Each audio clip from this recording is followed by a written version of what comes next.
আসসালামু আলাইকুম। দেশ বিদেশ টিভি থেকে হুসেন বলছি। আমার চ্যানেলে সবাইকে স্বাগত। আওয়ামী লীগের খুব খারাপ দিন, এটা ঠিক। কিন্তু তাই বলে যে আওয়ামী লীগের কোনো সুখবর থাকবে না, এটাও আবার ঠিক নয়। কারণ আওয়ামী লীগ হলো বাংলাদেশের রাজনীতির একটা হাতি। মানে এটা ঠেলে ধাক্কা দিয়ে ফেলা অত সহজ না।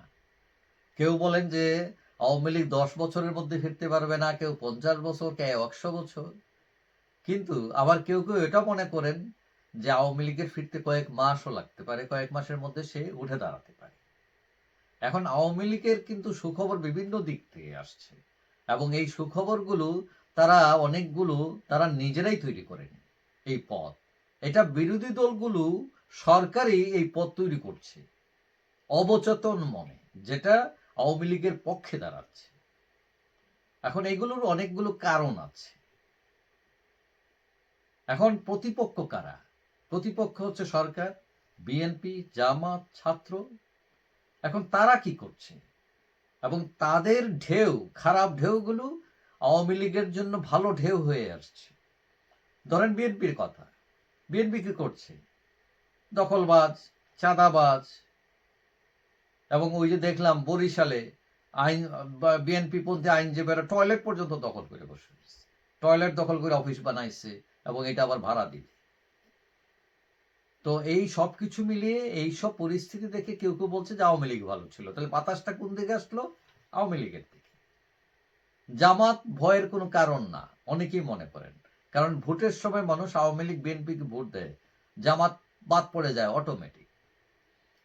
তারপর ছাত্ররা যারা হুঙ্কার দিচ্ছে, তাদের তো কোনো দলই নাই। তারা এখন একটা বলছে, তখন একটা বলছে, হঠকারিতা, সংবিধান বাতিল করে ফেলবে, প্রেসিডেন্ট অপসারণ করে ফেলবে, আওয়ামী লীগ নিষিদ্ধ করে ফেলবে। এবং তাদের এইসব কথাগুলো টিকতেছে না, সরকারও মানতেছে না, অন্যান্য দলগুলো মানতেছে না। যার ফলে কেউই পাত্তা দিচ্ছে না। যার ফলে তারা কি পাচ্ছে? 0+0 = বিগ জিরো। তারপর আছে কি? সরকার।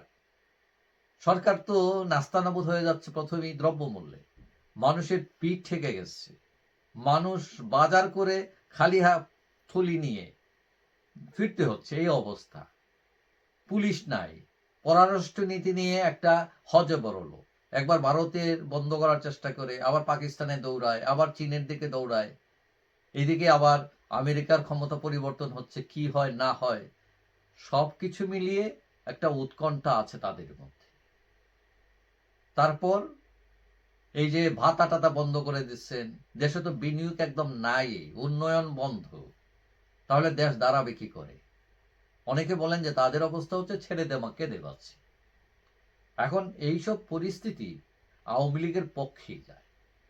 এটা ছাড়াও সরকার শীর্ষ সন্ত্রাসী থেকে শুরু করে খালেদা, বাবর, তারেক জিয়া, মানে সবাই দৌড়ে দৌড়ে বাইরে হইতেছে। এখন বিচার বিভাগে নিয়ে প্রশ্ন উঠেছে। এখন আওয়ামী লীগ উল্টো করে দাঁড়ানোর পথ কিন্তু সেই দিক দিয়ে প্রশস্ত হচ্ছে, এবং এই প্রশস্ত করছে বিরোধী দলগুলো, সরকার। এবং এটা আওয়ামী লীগের জন্য সুখবর। এটা ছাড়াও আজকে দেখলাম যে গত 8 জানুয়ারিতে গণজাগরণ মঞ্চের নেতা ইমরান এইচ সরকার ফেসবুকে একটা জরিপ চালাইছে যে কোন দল মানে সবচেয়ে বেশি জনপ্রিয়, জিতবে যদি সুষ্ঠু নির্বাচন হয়। এবং ওই জরিপে 96,600 ভোট পড়েছে। তাতে দেখা যায় যে দেশের 61% মানুষের ভোট পেয়ে আওয়ামী লীগ এগিয়ে আছে নৌকা প্রতীক।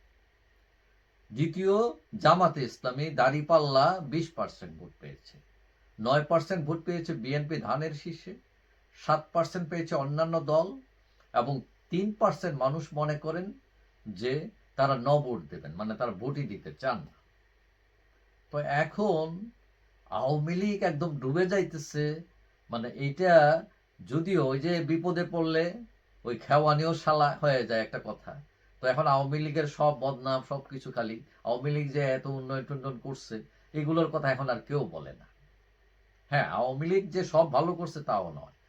আওয়ামী লীগ এমন কাজ করছে, হ্যাঁ, যেমন দুর্নামের কাজ করছে, যেটা আওয়ামী লীগের লোকেরা এখন লজ্জা পান বলতে।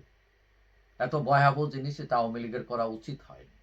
আওয়ামী লীগের দলের ভিতর অসন্তোষ আসছে, এখানে সব হাইব্রিডেরা এসে জায়গা নিচ্ছে। হ্যাঁ, যারা কালো টাকার মালিক তাদেরকে নেতা বানিয়েছেন আওয়ামী লীগ, যারা ত্যাগী তাদেরকে কোনো মূল্যায়ন করা হয় না, বিভিন্ন ধরনের প্রশ্ন। কিন্তু তারপরেও ওই যে আমি প্রথমেই বললাম, এটা হাতি, এটা মরলেও লাখ টাকা। সুতরাং এইটা কখনোই মরা বা ফেলে দেওয়া সহজ নয়। এবং আওয়ামী লীগের জন্য এইসব সুখবর আস্তে আস্তে আসছে, এবং আওয়ামী লীগ হয়তো একসময় দাঁড়াবে।